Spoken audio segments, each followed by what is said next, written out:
Հրապարակ թերթի տեղեկություններով Նիկոլ Փաշինյանն աննկարագրելի մանրաշի մեջ է ընկել Երևանյան վերջին քարոզարշավից հետո։ Քաղաքացիների բացահայտ բոյկոտին ու բացասական վերաբերմունքին արժանանալուց հետո թիմում հիմա քննարկում են իրենց առաջիկա քայլերը, մասնավորապես քավության նոխազ դարձնել Երևանի քաղաքապետին, թե Տիգրան Ավինյանի վատ աշխատանքի հետևանքն է, որ Երևանն իրենց մերժում է։ Ներկուսակցական ընտրությունների երկրորդ փուլից հետո քաղաքացիական պայմանագրի անդամները շարունակելու են հանդիպումների շարքը, որոշել են հատկապես հանդիպումներ կազմակերպել Երևանում, որ բարելավեն իրենց անմխիթար վարկանիշը, բայց թե ինչ ֆորմատով առայժմ հայտնի չէ։ Գրում է թերթը։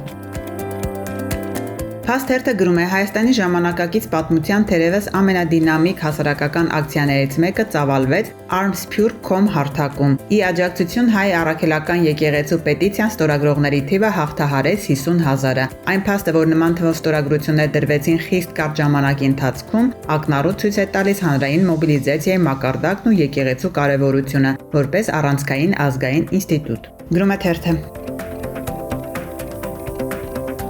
Հրապարակ թերթը գրում է Պաշտպանության նախարար Սուրեն Պապիկյանն ակտիվ քաղաքական գործունեությամբ է զբաղված։ Նա քաղաքացիական պայմանագրի համար քվեներ է ապահովում։ Պարզվում է բռնի տեղահանությունից հետո բանակում ծառայության անցած եւ իբրև իշխանության բարի կամքի դրսեւորում հրատապ կարգով Հայաստանի քաղաքացիություն ստացած ու Պաշտպանության նախարարությունում աշխատանքի տեղավորված արցախցիների ընտանիքների մի մասը մինչև օրս Հայաստանի քաղաքացիություն չի ստացել։ Թերթի տեղեկություններով այժմ կանչում են նման զինծառայողների եւ հետաքրվում, եթե ընտանիքի անդամները մինչև օրս Հայաստանի քաղաքացի չեն, ապա տվյալ ծառայողը կազատվի պաշտոնից։ Թե ինչով է պայմանավորված արցախցիների նկատմամբ այս հերթական արշավը, թերթի տեղեկություններով Պապիկյանին թվում է, թե Պաշտպանության նախարարությունում աշխատանքի անցածներին արդեն դարձել են յուրային։ Պետությունից փող են ստանում եւ նրանց ընտանիքներն էլ իրենց էլեկտորատն են, ուստի դրդում են, որ հրատապ կարգով լուծեն քաղաքացիության հարցերը, որ մասնակցեն ընտրություններին եւ քաղաքացիական պայմանագրին ընտրեն, գրում է թերթը։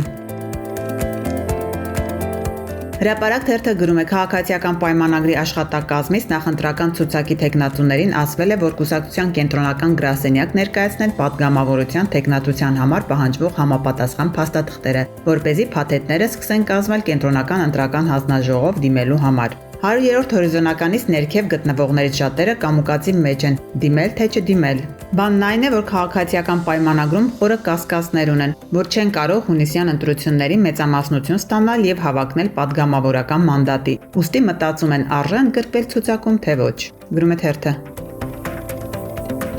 Ժողովուրդ օրաթերթը գրում է ապրիլի 2-ից մեծ էկրան կբարձրանա առաջին քրիստոնյա պետություն ֆիլմը, որը պատմում է Հայաստանի որպես առաջին քրիստոնյա պետություն ձևավորման պատմական շրջանի մասին։ Ֆիլմը ստեղծվել է Ռուսաստանաբնակ հայ գործարար եւ բարերար Արթուր Սողոմոնյանի ֆինանսական աջակցությամբ։ Գրում է թերթը։